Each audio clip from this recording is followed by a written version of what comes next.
BBC বাংলার অধিবেশন প্রবাহতে আপনাদের স্বাগত। আজ আপনাদের সাথে লন্ডন স্টুডিও থেকে আছি মানসী বড়ুয়া, আর ঢাকায় আমার সাথে থাকছেন আকবর হোসেন। বাংলাদেশের সর্বশেষ গুরুত্বপূর্ণ আপডেট সংবাদে আপনাকে স্বাগত। শুরুতেই সংবাদ শিরোনাম, পরে বিস্তারিত।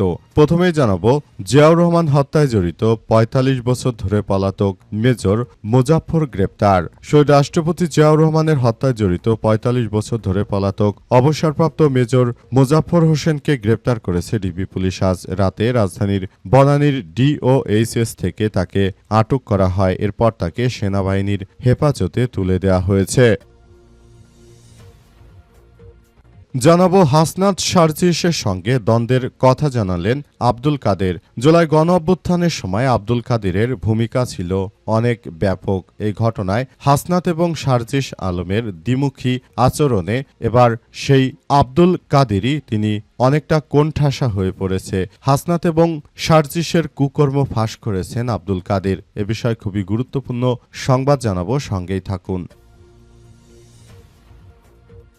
এরপর জানাবো, জীবন দিব জান দিব, তবু ২৪ জুলাইকে হারিয়ে যেতে দেব না বললেন জামাতের আমির। বিরোধী দলনেতা ও জামাত ইসলামের আমির ডাক্তার শফিকুর রহমান জানিয়েছেন যে, আল্লাহর কসম, জীবন দিব জান দিব মান দিব, ২৪ জুলাইকে হারিয়ে যেতে দেব না আমরা। লজ্জিত, কারণ প্রতিবার সাধারণ মানুষ, ছাত্র, তরুণ, যুবক, শ্রমিক জীবন দিয়ে অর্জন এনে দেয়, এর কিছুদিন পরেই সবকিছু লুটপাট করে ছিনিয়ে নিয়ে যাওয়া হয়। এদিকে গোপালগঞ্জে সন্ত্রাস বিরোধী আইনে ৪২০ আওয়ামী লীগ নেতাকর্মীর বিরুদ্ধে মামলা। গোপালগঞ্জের কাশিয়ানীতে ঢাকা খুলনা মহাসড়ক অবরোধ করে বিক্ষোভ মিছিল করেছে বাংলাদেশ আওয়ামী লীগের নেতাকর্মীরা। এই ঘটনায় তাদের বিরুদ্ধে সন্ত্রাস বিরোধী আইনে মামলা দায়ের করা হয়েছে। এই মামলায় ৪২০ জনকে আসামি করা হয়েছে। এবং সর্বশেষ জানাবো, মিয়ানমার উপকূলে নৌকাডুবিতে ৫০০ জনের বেশি মানুষ মৃত্যুর আশঙ্কা জাতিসংঘের। মিয়ানমার উপকূলে দুটি সন্দেহভাজন নৌকাডুবির ঘটনায় ৫০০ জনের বেশি মানুষের মৃত্যু হয়েছে বলে আশঙ্কা প্রকাশ করেছে জাতিসংঘ। প্রিয় দর্শক, এতক্ষণ শুনছিলেন সংবাদ শিরোনাম, এবারে বিস্তারিত। তবে তার আগে বন্ধুরা, অনুরোধ থাকবে এই সংবাদটিতে একটি লাইক দিন। এই চ্যানেলে আপনি নতুন হয়ে থাকলে আমাদের সংবাদটি দেখতে দেখতে চ্যানেলটি সাবস্ক্রাইব করে রাখুন। কমেন্ট করে বন্ধুরা আপনার মূল্যবান মতামত জানিয়ে দিন আপনি বিশ্বের কোন দেশ থেকে বা বাংলাদেশের কোন স্থান থেকে আমাদের সংবাদটি দেখছেন এবং শুনছেন। আর বন্ধুরা, সংবাদটি আপনার সোশ্যাল মিডিয়া ফেসবুকে শেয়ার করে বন্ধুদেরও দেখার সুযোগ করে দিন। গাজা যুদ্ধে আপনি যদি নিরীহ ফিলিস্তিনিদের ভালোবেসে থাকেন বন্ধুরা, কমেন্টে ইয়েস লিখে পুরো বিশ্ববাসীকে আমাদের এই তাজা আপডেটটি দেখার সুযোগ করে দিন। এবারে বিস্তারিত। হাসনাত সার্জিসের সঙ্গে দ্বন্দ্বের কথা জানালেন আব্দুল কাদের। জুলাই গণ অভ্যুত্থানের সময় ইন্টারনেট সংযোগ বিচ্ছিন্ন থাকায় যখন আন্দোলনের সমন্বয় কঠিন হয়ে পড়েছিল, ঠিক তখনই বৈষম্যবিরোধী ছাত্র আন্দোলনের পক্ষ থেকে ৯ দফা দাবি ঘোষণা করে আলোচনায় আসেন অন্যতম সমন্বয়ক আব্দুল কাদের। ঢাকা বিশ্ববিদ্যালয় সমাজ কল্যাণ ও গবেষণা ইনস্টিটিউটের এই শিক্ষার্থীর ঘোষণাটি আন্দোলনে নতুন গতি এনে দেয়, যা পরবর্তী গণ অভ্যুত্থানে রূপ নেয়। আন্দোলনের নানা সিদ্ধান্ত, অভ্যন্তরীণ আলোচনা এবং পরবর্তী সময়ে রাজনৈতিক ভাবনা নিয়ে কথা বলতে গিয়ে এবার হাসনাত আব্দুল্লাহ এবং সার্জিস আলমের সঙ্গে নিজের মতপার্থক্য ও দ্বন্দ্বের বিষয়টি গণমাধ্যমে প্রকাশ করেছেন আব্দুল কাদের। ৩ আগস্ট কেন্দ্রীয় শহীদ মিনার থেকে এক দফা ঘোষণা দেওয়ার সিদ্ধান্ত কিভাবে এসেছিল এমন প্রশ্নের জবাবে গণমাধ্যমে দেয়া এক সাক্ষাৎকারে আব্দুল কাদের বলেন, ১ আগস্ট ৬ সমন্বয়ক ডিবি কার্যালয় থেকে মুক্ত হওয়ার পর সেদিন দুপুর ১২টা ৫ আসিফ ভাই আমাকে ফোন করে বললেন, তুই সাবধানে থাকিস, তোকে ফেলে মেরে ফেলবে। এবং ১টা ১৩ তিনি আমাকে মেসেজ দিয়ে বলেছিলেন, আমরা সিনিয়ররা বের হয়েছি, আমাদের সঙ্গে আলোচনা ছাড়া কর্মসূচি দিও না। তারা কিছুদিন ডিবি কার্যালয়ে ছিল, বাইরে অবস্থা সম্পর্কে সেভাবে জানেন না, তাই আমি সাংবাদিকদের একটা হোয়াটসঅ্যাপ গ্রুপে ২ আগস্ট দোয়া মোনাজাত ও প্রার্থনা বিক্ষোভ মিছিলের কর্মসূচি ঘোষণা করি। আসিফের সঙ্গে সঙ্গেই আপত্তি জানায়। বড় আপত্তি আসে সন্ধ্যা নাগাদ। সন্ধ্যার পর থেকে অনেক সাংবাদিক আমাকে ফোনে বলেছিলেন যে সার্জিস আলম হোয়াটসঅ্যাপ গ্রুপ থেকে আমার কর্মসূচি ডিলিট করে লিখেছেন যে এটা কাদেরের ব্যক্তিগত কর্মসূচি, কাদের উচ্চ পর্যায়ের কোনো সমন্বয়ক নয়। আমরা আলাপ আলোচনা করে পরবর্তী কর্মসূচির বিষয়ে সিদ্ধান্ত নেব। পরে দেখতে পাই সেই গ্রুপ থেকে আমাকে বের করে দিয়েছে সার্জিস। আমি ওই গ্রুপে আর কোনো বার্তা দিতে পারছিলাম না। সে সময় নাহিদ ভাই আর আসিফ ভাইকে ফোনে পাচ্ছিলাম না। পরে সেই গ্রুপের অ্যাডমিন ও সমন্বয়ক আব্দুল সালেহীন অয়নকে দিয়ে সার্জিসের মেসেজটা ডিলিট করায়। অয়ন আমাকে আবার গ্রুপে যুক্ত করে সার্জিসের ডিলিট করা কর্মসূচির বার্তা আমি আবার গ্রুপে দিলাম। সার্জিসকে গ্রুপ থেকে রিমুভ করে দিলাম। আসিফ ভাই আমাকে বললেন, তোমাকে তো নিষেধ করেছিলাম, কর্মসূচি দেওয়ার আগে আলোচনা করা উচিত ছিল। আমি বললাম, ভাই আমি তো ভুল কিছু করিনি। ওই সময় নাহিদ ভাই আসিফ ভাইয়ের সঙ্গে হাসনাত ভাই ও সার্জিস ভাই খুবই ঝামেলা করছিলেন। হাসনাত ও সার্জিস লিখেছিলেন, তোমরা সরকারের বিরুদ্ধে আন্দোলন করছো, বিএনপি জামাতের পায়ে আন্দোলন করছো, কাদেরকে থামাও। এক পর্যায়ে আমি সাদিক ভাইকে বা ডাকসুর বর্তমান ভিপি সাদিক কায়েমকে ফোন করে বললাম, সার্জিস তো এমন করছে, তাদের থামান। সাদিক ভাই কি করেছিলেন জানি না। এক পর্যায়ে সার্জিস চুপ হয়ে যায়। সে রাতে সিদ্ধান্ত হলো যে ঝামেলা হয়েছে তা নিয়ে 2 আগস্ট জুমার নামাজের পর বৈঠকে বসবো। হাসনাত সার্জিসকে কোনোভাবেই বোঝানো যাচ্ছিল না, তারা আর আন্দোলন করতে চাইছিলেন না। তাদের সঙ্গে হাসিব আল ইসলামও ছিলেন। জুমার পর অনলাইনে আমাদের বৈঠক হয়। সেখানে তৎকালীন ছাত্রশক্তি নেতা কর্মীরা ছিলেন। ওই বৈঠকে হাসিব বলেছিলেন তিনি আন্দোলন চালিয়ে যেতে চান না, তার ঝুঁকি লাগছে, মানুষ মারা যাচ্ছে, এর দায় আমাদের। এক পর্যায়ে আমি উত্তেজিত হয়ে বললাম, আন্দোলন কে করলো না করলো সেটা ব্যাপার না, কেউ যেন স্যাবোটাজ না করে কথা বলার কারণ সে সময় কর্মসূচি ঘোষণার কারণে হাসিব আমাদের বিরুদ্ধে ফেসবুকে কয়েকটা পোস্ট দিয়েছিল। এরপর আসিফ ভাই অসহযোগ আন্দোলনের কথা বলে আমি এক দফা নিয়ে ভাবার কথা বললাম, কারণ পরিস্থিতি সেদিকেই এগুচ্ছিল। মূলত এখন যে তাহলে হাসনাত এবং সার্জিসের বিরুদ্ধে কয়েকদিন আগে যে কথা বলেছিল রাশেদ খান, কথাটি তাহলে মিথ্যা নয়। অবশেষে সেটি স্বীকার করলেন আব্দুল কাদির। জীবন দেব তবু 24কে হারিয়ে যেতে দেব না, বললেন জামাতের আমির।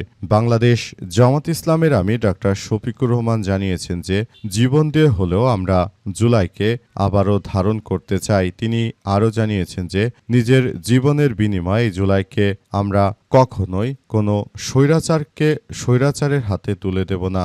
যে কোনো মূল্যে আমরা নিজেদের জীবনকে উৎসর্গ করব, তারপরও আমাদের এই জুলাইকে কখনোই তাদের হাতে তুলে দেব না বলে জানিয়েছেন বাংলাদেশ জামাত ইসলামের আমির ডাক্তার শফিকুর রহমান। তিনি আরও জানিয়েছেন যে যে কোনো মূল্যে আমরা জুলাইকে একটি ভালো অবস্থানে নেব।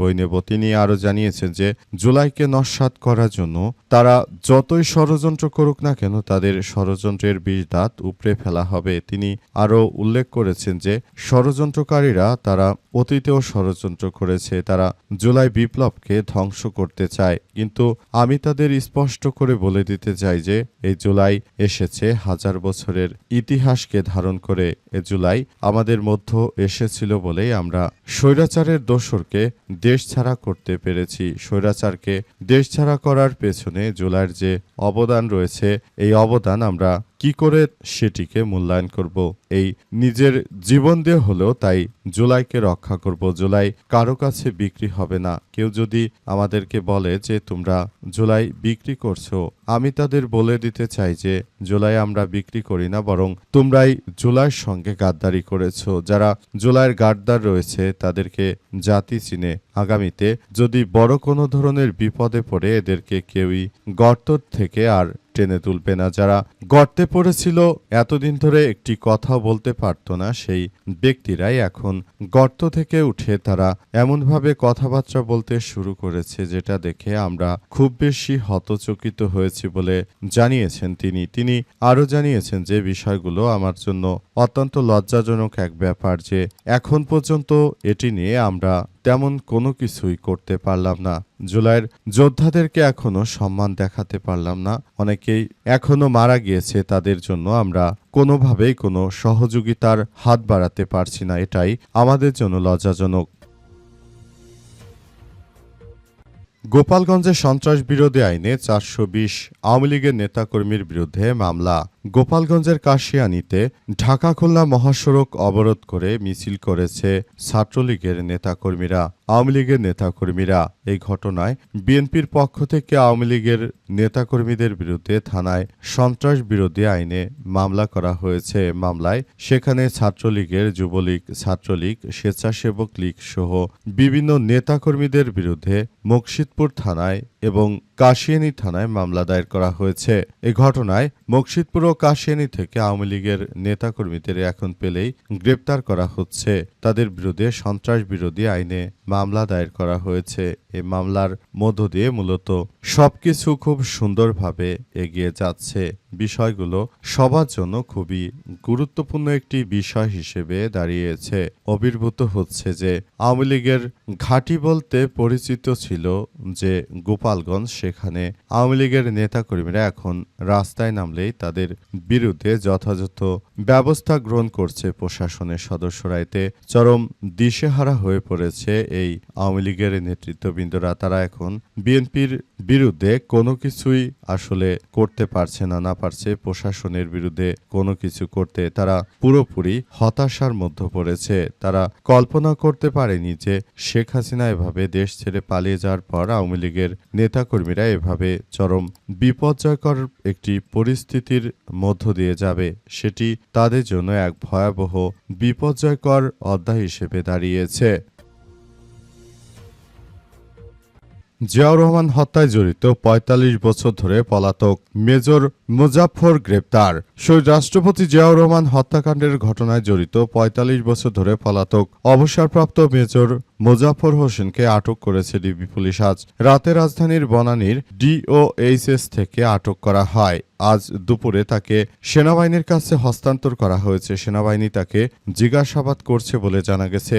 দীর্ঘদিন ধরে তিনি জিয়াউর রহমানকে হত্যাকাণ্ডের ঘটনা ঘটানোর পরই পলাতক অবস্থায় ছিলেন। তিনি মূলত এমন একজন সন্ত্রাসী কার্যক্রম পরিচালনা করেছেন তৎকালীন সময়ে, যেটা ভারতের কোনো মদতপুষ্ট কার্যক্রম রয়েছে কিনা জিয়াউর রহমানকে হত্যার পেছনে, সেই বিষয়গুলো নিয়ে সবাই খুব বেশি আগ্রহী রয়েছে। বিএনপির পক্ষ থেকে তাকে বিভিন্নভাবে গ্রেপ্তার করার বিষয়টি নিয়ে তদন্ত করা হচ্ছিল। অবশেষে তাকে ৪৫ বছর পর আটক করা হলো। বর্তমানে তিনি সেনা হেফাজতে রয়েছেন। সেখানে সেনা সদস্যরা তাকে ব্যাপকভাবে জিজ্ঞাসাবাদ করছে। তিনি মূলত কেন জিয়াউর রহমানকে হত্যা করেছিলেন, কি ছিল তার উদ্দেশ্য, সেসব বিষয় নিয়ে মূলত জানার চেষ্টা করা হচ্ছে। দেখা যাক শেষ পর্যন্ত কি ধরনের ঘটনা ঘটে, সেটি সবাইকে আরো বেশি হতচকিত করার আগেই মূল বিষয়গুলো নিয়ে সবাইকে বিষয়টি নিয়ে আরো